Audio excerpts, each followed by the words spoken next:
तालीम के जेवर से जो लोग सजे हैं, ऐसे हैं वो चिराग जो जल कर न बुझे। पोजीशन राइटफुल बच्चे या बच्ची को चला जाए। आप क्या समझते हैं कि क्या सोशल मीडिया का इस्तेमाल ठीक है या बच्चे किताबों से दूर हो गए? मैं कहता हूँ कि there is no substitute of book. कोई ऐसी पॉसिबिलिटी है कि हम एआई और टेक का कोई सिलेबस ला सकते हैं? अच्छा एक आपने आइडिया दिया और आई अप्रिशिएट दिस। जदीद टूल और ये होना चाहिए।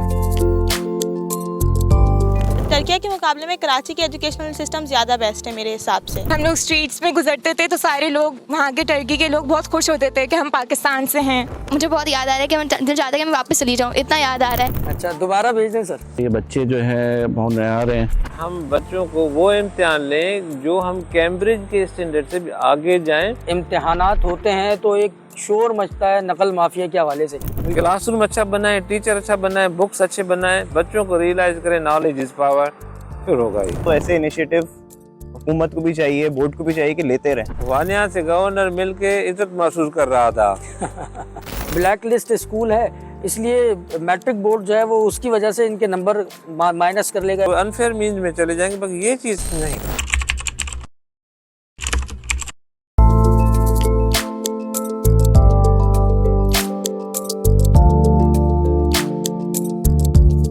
बिस्मिल्लाहिर्रहमानिर्रहीम, अस्सलाम वालेकुम। कौमी अखबार डिजिटल के साथ आपका मेज़बान कामरान शेख आपकी खिदमत में है। नाजरीन, जो पढ़ेगा वो आगे बढ़ेगा, आज का मैसेज यही है। और आज मैं भी बहुत खुश हूँ क्योंकि आज मेरे दरमियान हमारे मुस्तकबिल के वो मेमार मौजूद हैं जिन्होंने आगे चलकर इस मुल्क की बागडोर संभालनी है।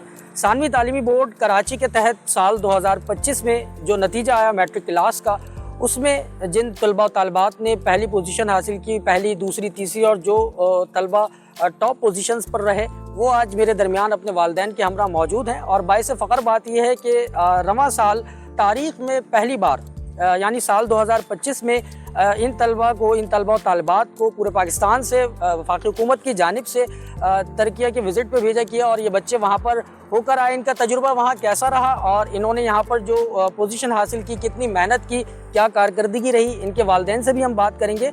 मेरे साथ मौजूद हैं सानवी तालीमी बोर्ड कराची के चेयरमैन, जो कि ख़ुद एक इल्मी शख्सियत है। Sir, definitely credit goes to you के इस वक्त आपके सामने ऐसे तलबा मौजूद हैं जो कि जिन्होंने कामयाबी हासिल की और तारीख़ में पहली बार ऐसा हुआ कि ये बच्चे टर्किया के विज़िट पे गए। इससे पहले कभी ऐसा नहीं हुआ। आप खुद एक इल्मी शख्सियत हैं, मुसन्निफ़ भी हैं और एक तवील तजुर्बा आपका तालीम के हवाले से मुख्तलिफ जो है आप शोबाजात में जो है आपने अपनी खिदमात अंजाम दी हैं। वफाकी हुकूमत में सर जो है मुख्तलिफ अहम पोस्टों पर जो है वो आप रहे हैं और इससे कबल इंटरमीडिएट बोर्ड कराची के चेयरमैन भी रहे। इस वक्त सानवी तालीमी बोर्ड कराची के चेयरमैन हैं। मेरे साथ secretary matric board Karachi Ziaul Haq भी मौजूद हैं। सर, आपका बहुत बहुत शुक्रिया कि आप अपनी मसरूफियात में से वक्त निकाल कर यहाँ पर तशरीफ़ लाए। सर, आज के मेहमान खुसूसी तो मेरा ख्याल है ये बच्चे हैं और आप भी और हम भी इनके मेज़बान हैं। तो सर, सबसे पहले एक मैसेज आपकी तरफ से इन बच्चों के लिए जो कि नुमाया कारकर्दगी के हामिल रहे। हाँ, मैं तो ये कहूँगा मेहमान ख़ास हैं, हमारे दिल की धड़कन है ये पूरे बच्चे। और वो कहते हैं कि इल्म एजुकेशन वो हैं कि जो टर्न करता है मिरर को इनटू विंडोज़ में। मिरर क्या है कि सिर्फ आदमी खुद को देखता है, जो सामने होता है उसको देखता है। विंडोज़ एक बड़ा एक पैनोरामिक व्यू होता है, उसमें काफ़ी चीज़ें आप देख सकते हैं। और एजुकेशन ये नहीं है कि सिर्फ नॉलेज फैक्ट्स आप जहन में रखें। एजुकेशन ये है कि माइंड को ट्रेन करना है कि वो सोचना शुरू करे। तो मैं समझता हूँ ये बच्चे, इन्होंने खुद को भी विजिबिलिटी दी पूरे कराची में।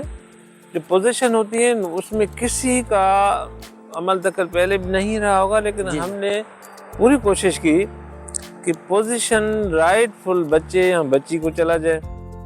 और डेसिमल में फ़र्क होता है, 20, 25, 30 बच्चे जो होते हैं ना, उनका फ़र्क सिर्फ डेसिमल में होता है कि decimal 1, decimal 2, decimal 3। For example 93 है तो 93 में कई थे।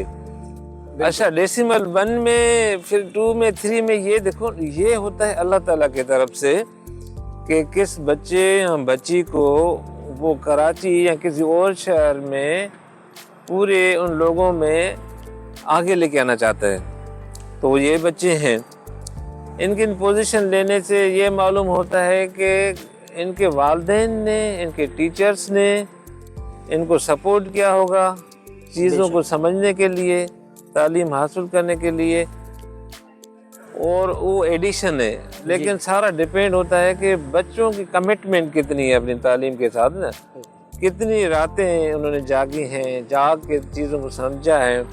और अल्लामा इकबाल कहते हैं कोई भी मंजिल जो है ना कठिन नहीं होती, अगर चलने की कोई हिम्मत चाहिए ना, चलने की हिम्मत है तो फिर मंजिल कोई भी मुश्किल नहीं है। तो ये हमारे चीफ गेस्ट भी हैं बच्चे, बिल्कुल, और दे डिजर्व ग्रेट एप्रिसिएशन। इन्होंने अपना नाम रोशन किया, पूरे कराची में विजिबिलिटी बनाई अपने वालिदैन का, अपने सिबलिंग्स जो दूसरे बड़े या छोटे बच्चे हैं उनका पड़ोस में नाम रोशन किया, और बोर्ड के लिए भी बड़ी नेकनामी का सबब बने। मैं कहता हूँ कि ये मेरे लिए खुशनसीबी है सर कि ये क्रेडिट मैंने बिल्कुल अल्लाह ताला ने मुझे भी दिया कि डिजर्विंग बच्चों को हमने पोजीशन दी। बिल्कुल सर, आपसे सवालात का सिलसिला जारी रहेगा। कौमी अखबार डिजिटल के प्लेटफॉर्म से ये प्रोग्राम क्योंकि रखा गया था, और इसके लिए ख़ास तौर पर हमारे CEO chief executive officer Asad Shakir और चीफ एडिटर हमारे फाज शाकिर साहब भी यहाँ पर मौजूद हैं, और चेयरमैन साहब की ख्वाहिश भी थी कि इस तरह को ये एक प्रोग्राम इन बच्चों के साथ होना चाहिए। सर मैं इन बच्चों का एक मरतबा फिर, वैसे तो आप सबको पता है लेकिन हम ऑन रिकॉर्ड इनका बताते चलें। हमारे पास ऐना फ़ारूकी हैं, वालिद का नाम है सलमान अहमद फ़ारूकी। इन्होंने 1042 नंबर लिए हैं और 94.73% के साथ A1 ग्रेड हासिल किया, लेकिन कुछ नागुज़ीरी वजूहात की बुनियाद पर वो हमारे पास यहाँ पर मौजूद नहीं है। उसके बाद हमारे पास वानिया नूर है, वालिद का नाम है मोहम्मदुल्लाह। इन्होंने जो है 1035 नंबर के साथ 94.9 पॉइंट के साथ A1 ग्रेड हासिल किया है। उमैमा ज़फ़र हैं, वालिद का नाम मोहम्मद इमरान, और 1034 नंबर के साथ 94% इन्होंने ली है और 3rd पोजीशन हासिल की है। और इसी तरह इसकार हैं हमारे साथ, सईद इसकार हुसैन रिजवी, सैयद रियाज इमरान रिजवी। इन्होंने 1034 नंबर के साथ 94% और 3rd पोजीशन ली है। और जर्नल ग्रुप की एक तालबा मेरे साथ यहाँ पर मौजूद हैं, हानिया मोहम्मद यूसुफ, जिन्होंने 3rd पोजीशन हासिल की है 961 नंबर के साथ 87.36 A1 ग्रेड। तो आप सबको बहुत बहुत मुबारक हो। और इसके साथ साथ वो बच्चे जो यहाँ पर मौजूद नहीं हैं, और उन्होंने मैट्रिक बोर्ड में 7 ऐसे तलबा तालबात थे जिन्होंने नुमाया कारकर्दगी के हामिल रहे। वानिया नूर की तरफ चलेंगे। वानिया अस्सलाम वालेकुम, कैसी हैं आप? वालेकुम अस्सलाम, मैं बिल्कुल ठीक, आप कैसे हैं? मैं बिल्कुल ठीक हूँ। मुझे बताएं कि कैसा लग रहा है, आज चेयरमैन साहब भी यहाँ पर मौजूद हैं और आप इनसे भी सवालात कर सकती हैं अगर कोई मैट्रिक बोर्ड की कारकर्दगी से मुतालिक या तालीम में किसी किस्म की आपको दुश्वारी पेश आई हो, और आप अपना तजुर्बा भी बताएं। आप तर्किया के विज़िट पर गई, वहाँ कैसा रहा विज़िट? अल्हम्दुलिल्लाह मैं बहुत खुश हूँ और मुझे बहुत फ़ख्र महसूस हो रहा है कि मैं टर्किया के विज़िट कर आई हूँ। टर्किया एक बहुत ही खूबसूरत मुल्क है और वहाँ के एजुकेशनल सिस्टम उसने मुझे बहुत मुतासिर किया। कराची की एजुकेशनल सिस्टम भी बहुत अच्छी है और टर्किया के मुकाबले में कराची की एजुकेशनल सिस्टम ज़्यादा बेस्ट है मेरे हिसाब से। अच्छा सर, टर्किया के मुकाबले में बेस्ट है। अच्छा भाई ये तो बहुत ज़बरदस्त बात आपने। हमारे स्कूल्स जो हैं जी टीचर, ओके। उसके अलावा हमने वहाँ पे जाके उनके कल्चर के बारे में सीखा कि उनकी सकाफत सीखी, और वहाँ पे डिसिप्लिन बहुत है और उनके वहाँ पे सफाई का बहुत ख्याल रखा जाता है। तो मेरे ख्याल में कि हमें भी यहाँ पाकिस्तान में सफाई का ख्याल रखना चाहिए, जो कि यहाँ पे बहुत कम रखा जाता है। ओके वानिया, आपसे ये भी जानना चाहूँगा, चेयरमैन साहब भी बैठे हुए हैं, सेक्रेटरी साहब भी मौजूद हैं, आपको इस इम्तिहानी अमल में किसी किस्म की कोई मुश्किलात पेश आई हों, कोई सवालात करना चाहें ई मार्किंग या डिजिटलाइजेशन के हवाले से, तो आप कर सकते हैं? नहीं, मुश्किलात तो सिर्फ मुझे एक इंग्लिश के पेपर में आई थी मैट्रिक के, जब मुझे बी कॉपी नहीं दी जा रही थी। अच्छा, बी कॉपी मना कर दी थी कि बी कॉपी नहीं देंगे। बस बाकी पेपर्स तो अल्हम्दुलिल्लाह सही गुजरे हैं, बस उस पर बी कॉपी नहीं दी जा रही थी, बस यही मुश्किल आई। सर ये भी एक पॉइंट है कि बच्चे जो है वो जब बी कॉपी मांगते हैं तो इम्तिहानी अमला जो है वो उनको इस तरह की शिकायत आती है, इसको सर हाँ, असल में हम अब कोशिश ये करेंगे, बच्चों से हम इंटरेक्ट भी करेंगे। मेरा प्लान है कि मिनिमम 1 लाख बच्चों से हम डायरेक्ट इंटरेक्ट करें, ठीक है, और मुख्तलिफ स्कूलों के क्लस्टर्स बना के, जिसमें हमें ये उन्हें महसूस करवाएं कि क्वालिटी पे फोकस करें, सही, क्वांटिटी पे फोकस ठीक है। वो लॉन्ग क्वेश्चंस होते हैं, वो एक रिसर्च पेपर की तरह नहीं होते। लॉन्ग क्वेश्चंस को भी हमें ये समझना है कि क्वेश्चन की रिक्वायरमेंट क्या है, उसको हिस्सों में डालें और फिर इंट्रोडक्शन है, एक्सप्लेनेशन है, कंक्लूजन है, इसी तरह आप उस चीज़ को करें। उसमें कोई एग्जांपल्स देने हैं, फैक्ट्स देने हैं तो वो भी आप उसमें डाल दें, लेकिन हम क्वालिटी की तरफ जाएंगे। हाउएवर कुछ बच्चे ऐसे होते हैं वो ज़्यादा नॉलेज होती है, ज़्यादा एक्सप्लेन करना चाहते हैं, उनको सप्लीमेंट्री की ज़रूरत होती है, तो वो इंशाल्लाह वो कंफ्यूज नहीं रहेगी। Sir thank you. उमैमा आपकी जानिब चलते हैं। उमैमा ज़फ़र, अच्छा मुझे ये पता चला है ज़राए से आपने वहाँ जाकर तकरीर भी की है, तो वो तकरीर आप यहाँ आकर हमारे सामने भी करें। जी जी सबसे पहले तो टर्की में मेरा विज़िट बहुत अच्छा था। मैं पहली दफ़ा आउट ऑफ कंट्री गई थी एंड मतलब बहुत ही डिफरेंट और ट्रांसफॉर्मेटिव ट्रिप रहा। हमने वहाँ पे उनकी हिस्टोरिकल प्लेसेस देखी, म्यूज़ियम्स देखे। मुझे सबसे ज़्यादा हिस्टोरिकल प्लेसेस में हाया सोफिया अच्छा लगा, जो कि पहले चर्च था, फिर उसको कॉन्कर करके मस्जिद बनाया गया। इसके अलावा बॉस्फोरस स्ट्रेट में हमने जो शिप राइड की थी वो भी एक बहुत यादगार सफ़र था। अच्छा अपार्ट फ्रॉम दैट हमने स्कूल्स और यूनिवर्सिटीज़ का विज़िट किया। हम स्कूल में गए थे तो वहाँ के बच्चों ने हमें बहुत अच्छे से वेलकम किया, और हम लोग स्ट्रीट्स में गुजरते थे तो सारे लोग, वहाँ के टर्की के लोग बहुत खुश होते थे कि हम पाकिस्तान से हैं। अच्छा, क्या बात। और हमसे अच्छे से मिलते थे। तो इस तरह की हॉस्पिटैलिटी देखकर मुझे बहुत अच्छा लगा था और बहुत प्राउड फील हुआ था कि मैं पाकिस्तान से। ठीक है। वहाँ आपने स्पीच किस जगह की थी और क्या स्पीच की थी? मैंने वहाँ इस्तांबुल यूनिवर्सिटी में स्पीच की थी, और वहीं पे भी मुझे बहुत फ़ख्र हुआ कि मैं पाकिस्तान को रिप्रेजेंट कर रही हूँ।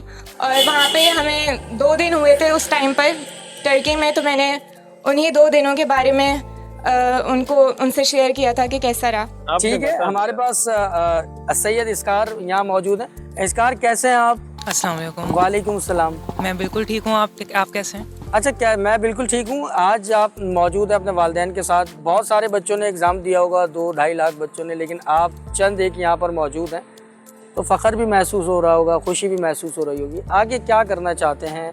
आगे फर्स्ट ईयर में या कोई आपने प्लान किया होगा, क्या करना चाहते हैं आप? मैंने फ़र्स्ट ईयर को प्री मेडिकल से परसू किया है, और आगे भी मेरा मेडिकल रखने का ही प्लान है इंशाल्लाह, MBBS करने का, स्पेशलाइज करने का। तो मेडिकल की फील्ड से ही रिलेट रहना है। अगर इस मुतालिक कोई आपको इन्फॉर्मेशन या कोई बात करनी है तो आप चेयरमैन साहब से, सेक्रेटरी साहब से कर सकते हैं। इतनी सजेशन मैं ज़रूर देना चाहूँगा कि अगली बार जब टेक्स्ट बुक अपडेट हों तो उनके अंदर थोड़ी सी कॉम्प्रिहेंसिव टाइप की स्टडी जो है वो नॉमिनेट होनी चाहिए, जिसके अंदर open diagrams, specially in physics, complete derivations, जो थोड़ा स्टडी को बेटर बनाने में हेल्प करें। हम बच्चों को वो इम्तिहान लें जो हम कैम्ब्रिज के स्टैंडर्ड से भी आगे जाएं, और आउट ऑफ नोवेयर बच्चों के साथ हम पेपर ना भेजें, क्लासरूम के टीचर से भी इंटरेक्ट करें। जी जी। और जो पेपर बनाते हैं उनको ट्रेनिंग भी करें, काउंसलिंग भी करें, उनको अपग्रेड करें, यहाँ की ट्रेनिंग भी दिलवाएं, अगर ज़रूरत पड़े तो बाहर भी भेजें ना। जी जी। क्योंकि हम जब तक रिसोर्स, ह्यूमन रिसोर्स नहीं बनाएंगे ना अपना सर, तो हम जो है ना अच्छे पेपर भी नहीं बना सकते, अच्छा इम्तिहान भी नहीं ले सकते। हानिया मोहम्मद यूसुफ से हम बात करेंगे। हानिया कैसी हैं आप? जनरल ग्रुप में आपने टॉप पोजीशन हासिल की है। अस्सलाम वालेकुम। मैं बिल्कुल ठीक हूँ, होप करती हूँ कि आप लोग भी बहुत ठीक होंगे। और इसके अलावा मैं अपना एक्सपीरियंस शेयर करना चाहती हूँ। जी। टर्की में गुजरा हमारा, और बहुत अच्छा एक्सपीरियंस गुजरा था। लाइक मुझे बहुत याद आ रहा है कि मैं दिल चाहता है कि मैं वापस चली जाऊँ, इतना याद आ रहा है। अच्छा, दोबारा भेज दें सर। इंशाअल्लाह। और इसके अलावा हमारा बहुत अच्छा एक्सपीरियंस गुजरा। हम लोग बहुत सारे एजुकेशनल अपॉर्चुनिटीज़ एक्सप्लोर करी, उनकी यूनिवर्सिटीज़ एक्सप्लोर करी। और जिस तरीके से मैंने जिक्र किया था कि उनके जो स्टूडेंट्स थे उन्होंने हमें सी ऑफ किया था, तो उसकी जो वीडियो थी ना, लाइक उन्होंने जिस तरीके से हमें सी ऑफ किया था वो बहुत मेमोरेबल एक मोमेंट था कि वो इतना पाकिस्तान को इतना वो लाइक जब हमारा नाम सुनते थे कि हम पाकिस्तान से, तो वो और ज़्यादा खुश होते थे कि हाँ हम पाकिस्तान से। इस स्ट्रीट्स में हमसे पूछते थे लोग, हम जब अनकरा में थे तो हमसे जब लोग पूछते थे कि आप कहाँ से, तो हम बोलते थे हम पाकिस्तान से। तो लाइक वो बहुत खुश होते थे कि हम पाकिस्तान से, हम स्टूडेंट्स हैं और हम पाकिस्तान को रिप्रेजेंट करने आए। तो यार बहुत मेमोरेबल ट्रिप था हमारे लिए। इसके अलावा मैं एक बोर्ड को ये भी सजेशन देना चाहूँगी कि जो पेपर्स हैं वो थोड़े से कॉन्सेप्चुअल बेसिस पे लाएं, और SLS को इम्प्रूव करें और पेपर पैटर्न भी चेंज करें थोड़ा सा। ये राइट सजेशन है आपकी बेटा, और हम उसी तरफ सफ़र शुरू कर दिया है हमने। और हमारा वो पेपर होगा जिसमें बच्चे की क्रिटिकल एंगल चेक होगी, वो कितना क्रिटिक है, कितना क्रिएटिव है। और उसमें सिचुएशन बेस्ड भी कुछ चीज़ें होंगी ना, मैथमेटिक्स में भी होंगी, केमिस्ट्री में भी, जैसे एक फार्मूलाज होंगे ना, कुछ रिएक्टेंट्स होंगे, कुछ एक उसकी प्रोडक्ट क्या होगी। इसी तरह से भी हम फार्मूला बना के उनसे पूछेंगे ये दो केमिकल को अगर हम रिएक्ट कर रहे हैं प्रोडक्शन क्या होगी। इस प्रैक्टिकल बेस्ड हम क्वेश्चन पेपर बनाएंगे इंशाल्लाह। सर बहुत शुक्रिया। Secretary matric board Ziaul Haq भी मेरे साथ मौजूद है। जिया साहब ये बताइएगा कि एक तो आप अपना एक मैसेज इन बच्चों के लिए, और आप तवील अरसे से बोर्ड में खिदमत अंजाम दे रहे हैं, आज आपको भी यकीनन बहुत खुशी होगी कि टॉपर्स आपके सामने मौजूद हैं। आप क्या पैगाम देना चाहेंगे? नहीं, मेरा फर्स्ट टाइम है माशाल्लाह से। ये बच्चे जो हैं बहुत नया रहे हैं और ऑनर है इनके लिए कि जो ये टर्किया गए हैं फर्स्ट टाइम, और उन्होंने बहुत अच्छा एक्सपीरियंस भी इन्होंने गेन किया है इन्होंने। और फर्स्ट टाइम मैंने देखा है इनको, इनके कॉन्फिडेंस लेवल इनका माशाल्लाह बहुत अच्छा है। जी बहुत, ये मैं भी देख रहा हूँ। ये मैं देख रहा हूँ मैं माशाल्लाह से, और ऐसा इनका एनहांस होना चाहिए। और जी और जो इन्होंने सजेशन दी है इंशाल्लाह इसको हम जो है अडॉप्ट करेंगे, और 2026 में इंशाल्लाह आप चेंजिंग देखेंगे इंशाल्लाह। तालीम के जेवर से जो लोग सजे हैं, ऐसे हैं वो चिराग जो जल कर न बुझे हैं। चेयरमैन साहब, इसी तरह एक तवील इनका तजुर्बा है तदरीस के हवाले से और इल्मी शख्सियत हैं। सर आपकी मौजूदगी का फ़ायदा उठाते हुए कुछ सवालात मेरे पास भी हैं। सर आजकल का जो दौर है वो ख़ास तौर पर हम बच्चों को देखते हैं, और अनफॉर्चुनेटली कुछ चंद एक निजी स्कूल्स में भी सोशल मीडिया का ज़्यादा इस्तेमाल कराया जाता है, जिसमें गूगल ख़ास तौर पर या यूट्यूब। तो सर किताबों से दूर हो गए बच्चे, आप क्या समझते हैं कि क्या सोशल मीडिया का इस्तेमाल ठीक है या बच्चे किताबों से दूर हो गए? It's wonderful question. मैं कहता हूँ कि there is no substitute of book, लेकिन अनफॉर्चुनेटली वो हमसे स्लिप होता जा रहा है, और अदर टूल्स जो ज़्यादा आ गए हैं बच्चों के पास, उसमें क्या हो रहा है कि टाइम एक होता है कि क्लिक बेट जी, कोई आपने YouTube पे देखा या किसी चीज़ पे देखा, उस चीज़ ने क्योंकि छोटे छोटे 2-2 मिनट्स के 3-3 मिनट्स के छोटे छोटे आइटम्स होते हैं, एक को आपने देखा तो दूसरा फिर आ जाएगा, तीसरा आ जाएगा, तो उसमें पता ही नहीं चलता कि 1 घंटा आदमी का, बच्चे या बच्ची का ज़ाया हो गया, वो किताबों की तरफ नहीं जाते। जी तो ये मेरा एज अ पेरेंट, टीचर का ये जिम्मेदारी है कि, और दूसरा जो बुक बनाते हैं, किताब बनाते हैं, जो टेक्स्ट बुक बनाते हैं, उनकी जिम्मेदारी है कि टेक्स्ट बुक को इतना अट्रैक्टिव बनाएं, उसमें सब्सटेंस इतना बेहतर रखें कि बच्चा पढ़ता जाए, उसका इंटरेस्ट बढ़ता रहे। सही। तो वो हम उस चीज़ में लेकेंगे। टेक्स्ट बुक हमें अच्छे रखने होंगे, कट पेस्ट वाले टेक्स्ट बुक नहीं चलेंगे आगे। अदरवाइज़ ये होगा कि बुक से बच्चे जो हैं दूर हो जाएंगे, क्योंकि बुक जैसे पढ़ेंगे उसमें एक क्लियरिटी नहीं होगी, लैंग्वेज सही नहीं होगी, इंफॉर्मेशन कम्युनिकेट नहीं होगी, तो बच्चे जो हैं वहाँ यूट्यूब की तरफ जाएंगे। जी। तो हमें किताबों की तरफ जाना है। किताबों की तरफ कौन लेके जाएगा? पेरेंट्स। जैसे मेरी मिसेज है, वो भी टीचर है ना, तो वो अपने बच्चों को कंट्रोल रखा हुआ है कि इतना टाइम देखना है। रात के 10 बजे के बाद वो कंट्रोल ले लेती है उनसे सब डिवाइसेस ना, कि भाई अभी सो जाओ, वो सुबह को उठना है। अच्छा, वो फिर अपने क्लास में भी ये चीज़ करती है। क्लास में फॉर एग्जांपल अभी मुझे कह रही थी कि इंटरमीडिएट के जो बच्चे, उनकी रिजल्ट आई है हैदराबाद बोर्ड की, तो 26 बच्चे A1 ग्रेड में आए हैं, उनके जो क्लास के हैं इंटर के, जिनको पढ़ाया है उसने, और 20 बच्चे जो हैं उसमें A ग्रेड में आए हैं, सिर्फ 2 बच्चे B ग्रेड में आए। तो मीन्स उस टीचर का आउटपुट अच्छा है ना। सही। चेयरमैन साहब, आपसे ये भी जानना चाहूँगा कि आपने इस दफ़ा डिजिटलाइजेशन की तरफ जा रहे हैं और बहुत एक जिद्दत भी लेकर आए हैं मैट्रिक बोर्ड में। सर ई मार्किंग जो है वो शुरू की गई है। ई मार्किंग से मुतालिक कुछ कन्फ्यूजन्स अक्सर होती हैं स्टूडेंट्स में, जो इस वक्त क्लास 8 में है, जिन्होंने 9 में आना है, या जो मैट्रिक और 9 क्लास में है या इंटर में है, उनके लिए सर ई मार्किंग के हवाले से बताइएगा, ये है क्या? इसमें ये आसान है। देखो ना, इंसान जो काम करता है उसको मैनुअल कहते हैं। बिल्कुल। अच्छा, जो कंप्यूटर्स या दूसरी मशीनें काम करती है उसको मैकेनाइज कहते हैं। तो मैनुअल जब इंसान काम करेगा तो वो उसमें टाइम लगेगा, अब मशीन वही काम जल्दी में कर लेगी। तो टाइम को मीट करने के लिए अब ये कॉन्सेप्ट आया है कि कंप्यूटर पे असेसमेंट हो, और एक कंप्यूटर एक बंदा जो है ना 100 बंदों का काम 1 घंटे में कर लेगा। तो उसमें एक तो MCQs होगा, उसकी असेसमेंट तो जल्दी है। दूसरा ऑन स्क्रीन असेसमेंट होगी, मींस मेरे जो असेसर होंगे वो मेरे पास रजिस्टर्ड होंगे, फिर मैं अपने जो आपके आंसर कापी दें उसको मैं स्कैन करूँगा, और एक टीचर को एक क्वेश्चन हम भेजेंगे, वानिया का एक इस बच्ची का, एक इस बच्ची का, एक इस बच्ची का, मींस एक बच्चे का जो एक पेपर है ना वो 10 टीचर भी चेक कर सकते हैं। ओके। उसमें फिर जो बायसेस है ना एक टीचर का वो नहीं रहेगा, क्लियरिटी आएगी, ट्रांसपेरेंसी होगी। जब ये चीज़ हम कर चुके होंगे तो फिर आएगा AI का दौर, आर्टिफिशियल इंटेलिजेंस का। फिर कंप्यूटर में हम डाल देंगे, खुद असेस करके हमें बता देंगे। तो उसमें 2-4 साल लग सकते हैं जी। लेकिन इस साल हम OMR and on screen assessment की तरफ चले जाएंगे। ठीक है। एक शिकायत बहुत रहती है सर, जब इम्तिहानात होते हैं तो एक शोर मचता है नकल माफिया के हवाले से। आप कोशिश भी करते हैं, हर साल मैट्रिक बोर्ड हो या कोई भी तालीमी बोर्ड हो, कोशिश की जाती है और 144 भी नाफिज की जाती है। सर इसका क्या हल हो सकता है कि जो पढ़ने वाले हमारे बच्चे हैं वो बड़े इससे मुतासिर होते हैं और माफिया जो है वो कहीं ना कहीं जो है वो अपना काम ज़रूर दिखा देता है। सर इसके लिए क्या हल निकाला है आप? बस हमें रियलाइजेशन 2-3 जगहों पे देनी है। एक तो बच्चे में देनी है, उसको ये ज़रूर बावर करवाना है कि knowledge is wisdom, knowledge is virtue, knowledge is beauty. जो जिसको आएगा जितना वो आगे बढ़ेगा।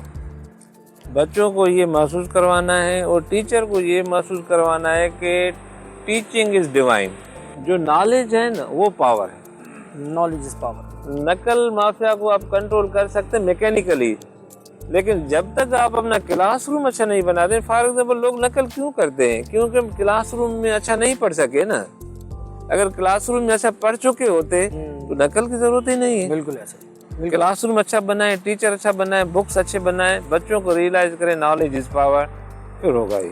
नकल माफिया को शिकस्त देने के लिए किरदार अदा करते रहेंगे। वालिदैन यहाँ पर मौजूद हैं, मैं चाहूँगा कि वालिदैन भी जो है वो कोई सवाल करना चाहे आप लोग कर सकते हैं। अस्सलाम वालेकुम, मैं वानी नूर की मदर हूँ। सबसे पहले तो मैं चेयरमैन साहब की बहुत शुक्रगुज़ार हूँ कि उन्होंने, जैसे कि असगार बेटी ने कहा कि बच्चों ने मेहनत तो बहुत की थी, लेकिन एक हमेशा से एक होती है ना कि क्या पता हमारे बच्चे आएँ पोजीशन पे या नहीं, तो उन्होंने 100% मेरिट पे रिज़ल्ट देकर हमें ये मौका दिया कि आज हम यहाँ बैठे हैं इसी वजह से। और इन बच्चों ने जो है बच्चों को ये मौका दिया कि ये बच्चे जो है अपने आप को प्रूव कर सके, हमें प्राउड फील करने का मौका दिया उन्होंने।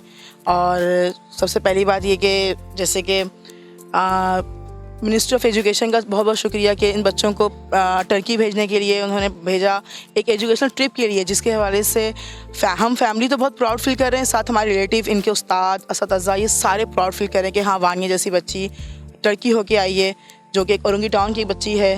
तो इसके लिए सर मैं आपको बहुत मुबारकबाद देती हूँ, बहुत शुक्रगुज़ार हूँ आपका।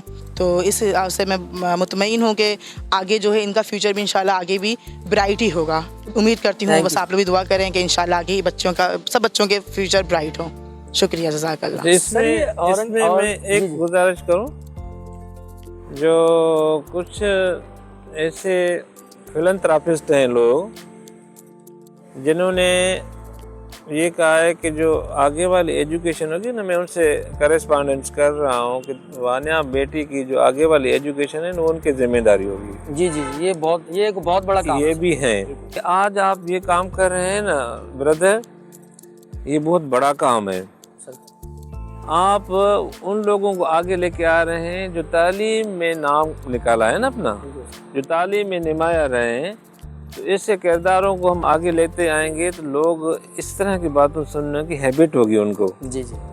और ये मैसेज इनके जो क्लास फेलोज को भी जाएगा, दूसरे बच्चे भी मेहनत करना शुरू करेंगे।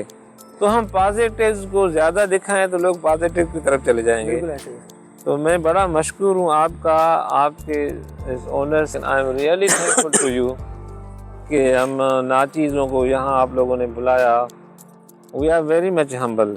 Thank you sir. बस यही है कि मेरा ये मिशन है कि कराची के बच्चों को हम अच्छा जो फॉरेन ए लेवल ओ लेवल के एग्जामिनेशन के स्टैंडर्ड्स हैं वहाँ तक ले जाएं। इस तरह के प्रोग्राम होते रहें sir. I am really proud of you and your team and very much thankful. हमारे साथ CEO कौमी अखबार असद शाकिर साहब भी मौजूद हैं। सर, आपके पास भी कोई सवाल हो चेयरमैन साहब के लिए वो, और साथ ही साथ जो इन बच्चों की पजीराई के लिए आप क्या कहना चाहते हैं? सर पहले तो बहुत शुक्रिया कि आप आए और आपने मौका दिया जिसकी वजह से ये सब हुआ है। आपके टेन्योर में बच्चों को पहली दफ़ा जो है बाहर भेजा गया, जिससे बंदा मुल्क से बाहर जाता है तो काफ़ी कुछ उसको एक्सपीरियंस मिलता है, उसको एक न्यू वर्ल्ड मिलता है। दूसरी चीज़ सर जी ये कि मुझे ये बताएं कि कोई ऐसी पॉसिबिलिटी है कि हम AI और टेक का कोई सिलेबस ला सकते हैं क्या आने वाले टाइम में आ सकेगा? क्योंकि सर देखिए हर दूसरा इन्फ्लुएंसर या स्पेशलिस्ट जो है AI का वो खुद ये काम कर रहा है, बट बात यह कि AI और टेक जो है सर अभी बहुत तेज़ी से काम कर रहा है, तो क्यों ना बोर्ड के तहत जो भी मिनिस्ट्री ऑफ एजुकेशन है उसमें एक डिपार्टमेंट हो जो AI या टेक पढ़ाया जाए, प्लीज़ सर। अच्छा, मेरा एक स्लोगन वहाँ इस्लामाबाद में भी था और सेक्रेटरी थे वहाँ वानी साहब, उन्होंने इस चीज़ को एग्री किया था और वहाँ फिर हम 100 स्कूलों में vocational and technical and IT के कोर्सेज लॉन्च किए। हमारा ये था कि ईच चाइल्ड वन स्किल लेके जाए ना, एक बच्चा जो है ना, बच्चा या बच्ची एक स्किल के साथ पास आउट हो, ये बहुत अच्छा है। IT का ज़माना है, अगर बायोलॉजी मेडिसिन पढ़ना है, इंजीनियरिंग पढ़नी है तभी IT की ज़रूरत पड़ेगी, AI की ज़रूरत पड़ेगी, तो इन चीज़ों को अपने सिलेबस में लेके आना चाहिए। तो हमारी IBCC की मीटिंग होती है तो उसमें ये चीज़ मैं एक एजेंडा के तौर पे लेके जाऊंगा, अभी भी हो रही है, जी, 4 तारीख को हो रही है। सही। तो ये अच्छा सर, अच्छा एक आपने आइडिया दिया और आई अप्रिशिएट दिस। जदीद टूल और ये होना चाहिए, इसके लिए हम एफर्ट्स करेंगे, बल्कि आप लोग भी एफर्ट्स करें कि 9th एंड मैट्रिक के लेवल तक के बच्चों को पढ़ाया जाए, क्योंकि ये आपको मल्टी डिसिप्लिन सिखाने में इन चीज़ की ज़रूरत है। आजकल सीखने के इतने आपको ज़रा रिसोर्सेज मिल गए, सिर्फ खुद को ऑर्गेनाइज करें कि मुझे सीखना क्या है। तो इंशाल्लाह आपकी अच्छी बात है, वो हम इसको आगे लेके जाएंगे सर। बहुत शुक्रिया। फहाद शाकिर साहब से जो है वो, सर आपकी तरफ से कोई सवाल हो तो वो आप भी, और खास तौर पे इन बच्चों के लिए आप क्या सवाल तो नहीं है, वासिफ साहब ने भी बहुत अच्छा सवाल करा है। बस ये मैं बोलना चाहूँगा, ऐसे इनिशिएटिव बहुत कम लिए जाते हैं गवर्नमेंट की तरफ से जिसमें बच्चों को प्रमोट नहीं, जैसे बाहर भेजा इंटरनेशनल ट्रिप, उससे बच्चों का एक्सपोजर भी मिलता है। जैसे कि उन्होंने बोला है कि इन्होंने वहाँ स्पीच भी करी, वहाँ के लोगों ने भी इनको बहुत अच्छे से ट्रीट करा। तो ऐसे इनिशिएटिव हुकूमत को भी चाहिए, बोर्ड को भी चाहिए कि लेते रहें, ताकि बच्चे जो ये जो पोजीशन होल्डर हैं ये प्रमोट हो। अभी इनको देख के इनके क्लास फेलो जैसे आपने कहा कि वो भी प्रमोट होंगे, तो ऐसी चीज़ें होनी चाहिए, फ्रीक्वेंटली होनी चाहिए। मीडिया को भी चाहिए कि इस चीज़ को दिखाया जाए, बस यही नहीं कि न्यूज़ चल गई कितने बच्चे पास हो गए। मैं इस्लामाबाद में डिप्टी DG एजुकेशन रहा हूँ, अभी मेरी पोस्टिंग वहाँ थी तो मैं इधर आ गया। वहाँ अक्सर व बेशतर ये इस तरह के प्रोग्राम होते रहते हैं, और अक्सर व बेशतर बाहर के बच्चे भी आते हैं हमारे इदारों में ना। तो वहाँ हमारे इस्लामाबाद के इदारे हैं ना, बहुत रिसोर्सफुल हैं जो विद इन सिटी है। बाकी वहाँ भी रूरल एरिया है, उधर इतनी चीज़ें नहीं हैं, लेकिन सिटी के अंदर एक इदारा जो हमारा है ना, किसी कराची यूनिवर्सिटी के जितने बड़े इदारे हैं, एक इदारा। तो ये हम इस तरह से छोटे छोटे प्रोग्राम करवाते रहेंगे। और अब इनको जो है ना MPS भी जानते हैं, इनको गवर्नर भी जानते हैं। वानिया से गवर्नर मिलके इज्जत महसूस कर रहा था। मैं खुद वानिया को कह रहा था कि मैं आपसे मिलके इज्जत महसूस कर रहा हूँ, और आपकी मदर कितनी खुश नसीब है। बहुत शुक्रिया सर। बाकी जो वालिदैन मौजूद है, अगर आप में से आपके पास कोई सवाल है तो आप लोग भी कर सकते हैं। मैं शुक्रगुजार हूँ फेडरल मिनिस्ट्री का और ख़ास तौर पर चेयरमैन बोर्ड साहब का, जिनकी कोशिशों से ही इस दफ़ा जिन बच्चों ने नुमाया कामयाबी हासिल की उनको मौका दिया गया एक विज़िट का। और यकीनी तौर पे ये विज़िट न सिर्फ जो अब आने वाले बच्चे फ्यूचर में हैं उनकी हौसला अफजाई करेगा, बल्कि जो बच्चे टर्की से हो के आए हैं वो एक ब्रॉड माइंड के साथ अपने गोल्स को जो है ना सेट करने में उनको काफ़ी हेल्प मिलेगी। तो मैं एक दफ़ा फिर शुक्रिया अदा करता हूँ बोर्ड के चेयरमैन साहब का, फेडरल मिनिस्ट्री का, कि उनकी कोशिशों से एक नए सिलसिले का आगाज़ हुआ है। बहुत शुक्रिया सर। एक सवाल ये है कि स्टूडेंट्स जो है वो एक कॉन्सेप्ट है कि बहुत सारे स्कूल्स या तो ब्लैक लिस्ट होते हैं, या कॉलेजेस की अगर बात करें वो ब्लैक लिस्ट होते हैं, या फिर उनकी कारकर्दगी अच्छी नहीं होती, और कोई पढ़ने वाला बच्चा उस स्कूल में या कॉलेज में पढ़ता हो तो बच्चों के जहन में एक सवाल ये आता है कि ये क्योंकि ये एक ब्लैक लिस्ट स्कूल है इसलिए मैट्रिक बोर्ड जो है वो उसकी वजह से इनके नंबर माइनस कर लेगा या नंबर काट लेगा। सर ऐसा कुछ होता है? मैं नहीं समझता, क्योंकि पेपर जो है ना वो तो कोडेड हो जाते हैं, पता ही नहीं चलता कौन सा पेपर कहाँ गया। अगर ऐसे ओपन हो, ब्लॉक्स में पेपर चले जाते हों कि फलां स्कूल के फलां जगह पे चले गए, इस तरह होता नहीं है। सारे हमारे पेपर जो है ना वो कोडेड हो जाते हैं, फिर पता नहीं चलता कि किस स्कूल के पेपर कहाँ कर चले गए। जी जी। तो वो अनफेयर मीन्स में चले जाएंगे, बाकी ये चीज़ नहीं है। ये तो बिल्कुल सर इस तरह नहीं होता कि अक्सर ये बच्चे जो है हमसे सवाल करते हैं कि क्योंकि वो स्कूल ब्लैक लिस्ट था या सही इस तरह नहीं है, तो बोर्ड में तो बिल्कुल फेयर पता ही नहीं होता, वो कोड हो जाते हैं पेपर आपके। अभी आपके पेपर मैंने ये प्लान बनाया कि 1 लाख बच्चों से मैं जिस तरह आज बैठे हैं इसी तरह इंटरेक्ट करेंगे हम। सर ज़बरदस्त। और 100 जो है ना मास्टर ट्रेनर्स बनाएंगे जो पेपर बनने के लिए सीखेंगे। तो ये रिसोर्स कराची का बन जाएगा और बच्चों को आउट ऑफ नोवेयर पेपर नहीं आएंगे।